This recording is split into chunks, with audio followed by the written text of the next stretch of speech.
ورحمۃ اللہ۔ ابھی کچھ ذرائع سے اطلاع ملی ہے کہ پشاور سینٹرل جیل میں ناموس رسالت کا قیدی ختم نبوت کا مجاہد جناب غازی فیصل خالد صاحب پر جیل انتظامیہ سپرڈنٹ کی موجودگی میں انتہائی بری طرح تشدد کیا گیا ہے، جس کی جتنی بھی مذمت کی جائے وہ کم ہے، اور بعد ازاں اس کو بدترین عقوبت خانے میں قید رکھا ہے، جو کہ سراسر ناانصافی ہیں اور ظلم کی انتہا ہے۔ میں اس موقع پر مطالبہ کرتا ہوں آئی جی جیل خانہ جات سے، آئی جی خیبر پختونخوا سے، وزیر اعلیٰ صاحب سے کہ اس کا نوٹس لیں، اور جن لوگوں نے تشدد کیا ہے ان کو میں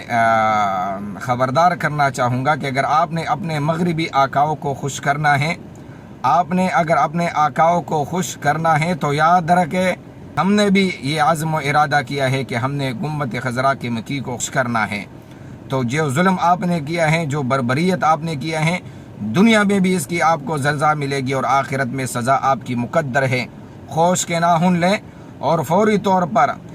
غازی فیصل صاحب کو احترام کے ساتھ، عزت کے ساتھ اس عقوبت خانے سے نکالے اور ان سے معافی مانگے۔ بصورت دیگر اگر یہ سلسلہ بند نہ ہوا اور یہ ظلم و تشدد بند نہ ہوا تو پھر خیبر پختونخوا کے اور بالخصوص پشاور کے مسلمانان اور ختم نبوت کے مجاہد پھر سینٹرل جیل کے سامنے آئیں گے اور وہ اپنے احتجاج ریکارڈ کریں گے۔ پھر اگر روڈ بند کرنا پڑے روڈ بند کریں گے، پشاور بند کرنا پڑے پشاور بند کریں گے،